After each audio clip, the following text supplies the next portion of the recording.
तो लीजिए दोस्तों, धनखड़ का विस्फोट, उधर मोदी शाह की उड़ गई नींद। 21 जुलाई का सच अब खुलकर आ गया सामने।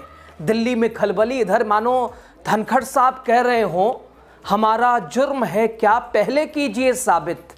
साहब हवा में तीर चलाने से कुछ थोड़ी ना होगा। दोस्तों 21 जुलाई के बाद जगदीप धनखड़ सामने आए और कुछ ऐसा इशारा कर गए जिससे सत्ता पक्ष मुख्य कुर्सी पे बैठे लोगों की नींद उड़ गई है। इशारों इशारों में धनखड़ ने सारी भड़ास निकाल ली है। भगवान ना करे कोई नैरेटिव के चक्कर में फंस जाए। भाई कौन सा नैरेटिव, किस नैरेटिव की बात कर रहे हैं? पूर्व उपराष्ट्रपति जगदीप धनखड़, यह किसका चक्रव्यूह, किस तरफ इशारा कर रहे हैं, आपको बताएंगे सब कुछ। लास्ट तक बने रहिए।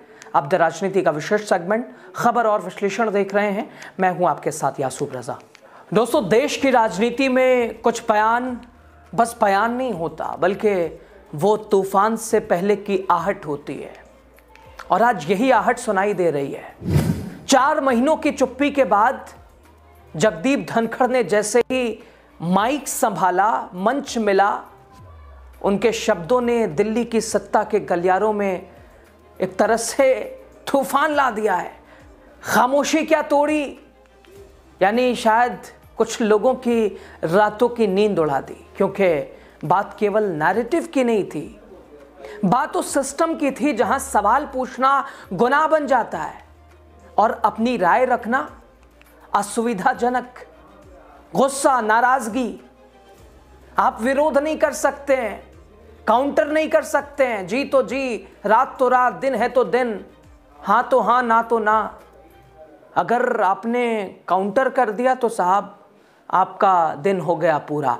तो ऐसे में सवाल तो है, क्या धनखड़ उन्हीं ताकतों पर निशाना साध रहे थे जो हर कहानी अपने हिसाब से लिखना चाहता है, हर कहानी, हर स्क्रिप्ट जो जिसे दे और वही चाहता कि यही पढ़ा जाए? क्या ये इशारा है कि सत्ता के अंदर बहुत कुछ है जो बाहर नहीं कहा जाता, बस समझा जाता है? सवाल साफ है, क्या बीजेपी नेतृत्व अब अपने ही बनाए नैरेटिव के चक्रव्यूह में फंस गया है और शायद जगदीप धनखड़ साहब वही इशारा कर रहे हैं? दोस्तों दरअसल भोपाल राष्ट्रीय स्वयंसेवक संघ के एक वरिष्ठ पदाधिकारी की पुस्तक के विमोचन समारोह में लंबे समय के बाद न जाने कहां इन्हें रखा गया था। कई बार जयराम रमेश ने, कपिल सिब्बल ने सवाल पूछा कि हमारे उपराष्ट्रपति कहां हैं साहब, पूर्व उपराष्ट्रपति को कहां बीजेपी ने छुपा दिया है? भाई रिजाइन ही तो दिया था उन्होंने, और ऐसा तो नहीं कि एकदम नजरों से, कैमरों से वो गायब हो गए। क्या उनको अंदर रखा गया है? क्या हाईजैक, नजरबंद कर दिया गया है? दिखाई क्यों नहीं दे रहे हैं? विपक्ष लगातार, दोस्तों ये वही सत्ता पक्ष जिन स्वास्थ्य कारणों का हवाला कि भाई थोड़ी सी मिमिक्रिंग क्या कर ली गई थी, बवाल मच गया था, सत्ता पक्ष ने आसमान सर पे उठा लिया था। अब जरा इस पुस्तक विमोचन कार्यक्रम में जब पूर्व उपराष्ट्रपति जगदीप धनखड़ माइक पे पहुंचे, माहौल बिल्कुल सिंपल था, सामान्य था, आम सा था। लेकिन जब उन्होंने बोलना शुरू किया, जब बोला उन्होंने, तो सिचुएशन बदली। अब सामान्य हालात नहीं रहे। 4 महीनों की चुप्पी के बाद, या ये कह लीजिए कि उन्हें चुप कराया गया था, लेकिन यहां 4 महीने बाद उन्होंने उस धारणा को तोड़ दिया और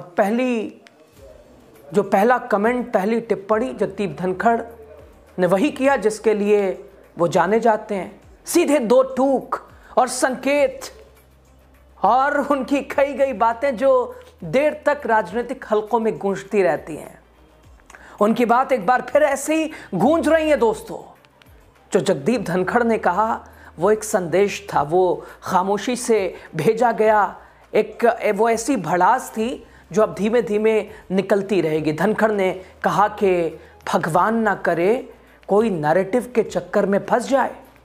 इस चक्रव्यूह में अगर कोई फंस गया तो निकलना बड़ा मुश्किल है।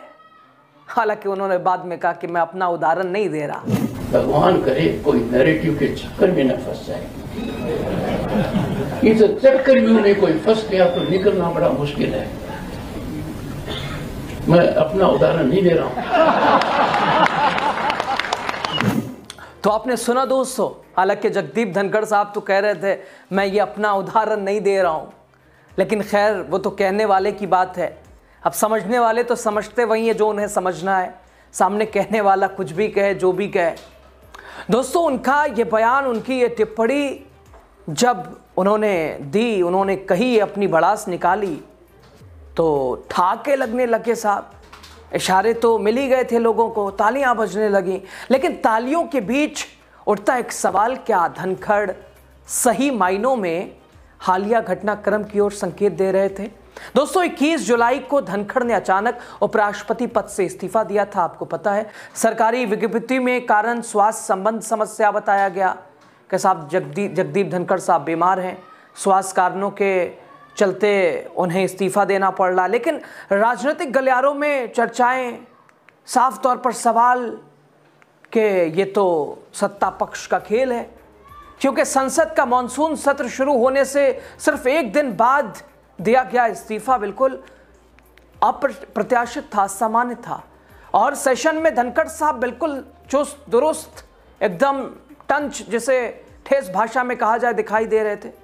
और ठीक शाम होते होते तबीयत खराब, स्वास्थ्य कारणों का हवाला, इससे भी अधिक ये असामान्य चीजें थी।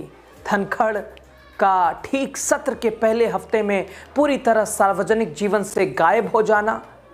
सूत्र बताते हैं कि जुलाई से पहले महीनों तक धनखड़ और इसके अलावा शीर्ष नेतृत्व के बीच बहुत मतभेद बढ़ गए थे।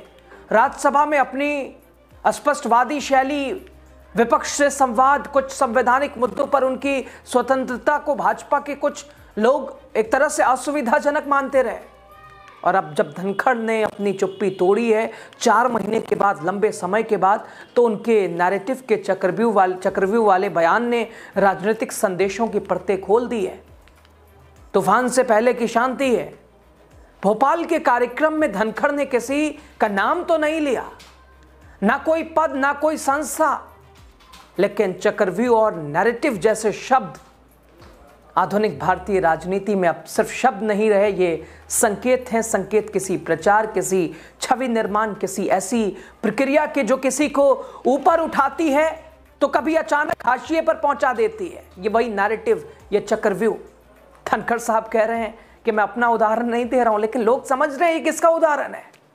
खैर दोस्तों, राजनीतिक विश्लेषकों का मानना है कि धनखड़ का ये बयान सिर्फ व्यक्तिगत अनुभव का उल्लेख नहीं था, बल्कि एक व्यापक संदेश था कि सार्वजनिक जीवन में नैरेटिव बनाना भी आसान नहीं और उससे निकलना भाई उससे भी कठिन, मुश्किल। धनखड़ ने सिर्फ एक लाइन कही, भगवान ना करे कोई नैरेटिव के चक्कर में आ जाए, लेकिन ये लाइन तालियों से ज्यादा सत्ता की दीवारों में गूंज रही है। न जाने कितने लोग भेंट चढ़ चुके सत्ता की, क्योंकि अगर देश के पूर्व उपराष्ट्रपति भी किसी नैरेटिव की पकड़ महसूस कर रहे थे तो सोचिए बाकी लोग कहां खड़े होंगे। 21 जुलाई के इस्तीफे से लेकर जुलाई, अक्टूबर, नवंबर, उनकी चुप्पी, अब अचानक ये तीखा बयान। कहानी सिर्फ साधारण मतभेद की नहीं लगती है। क्या ये उस दबे छुपे सिस्टम की झलक है जहां हर असहमति को नैरेटिव कहकर दबा दिया जाता है? क्या धनखड़ की ये वापसी बीजेपी के अंदर उभरती दरारों का एक संकेत है, एक एग्जाम्पल है, या फिर अब सच बोलने वालों को भी चक्रव्यूह में फंसा देने की कोशिश हो रही है? एग्जाम्पल बहुत सारे हैं। एक बात तो सच है दोस्तों, धनखड़ ने और धनखड़ के इन शब्दों ने शांत पानी में ऐसा पत्थर फेंका है जिसकी लहरें अब लंबे समय तक दिल्ली के सत्ताधीशों को परेशान करती रहेगी, क्योंकि कहानी तो अब शुरू हुई है और अब तो शेर जागा है।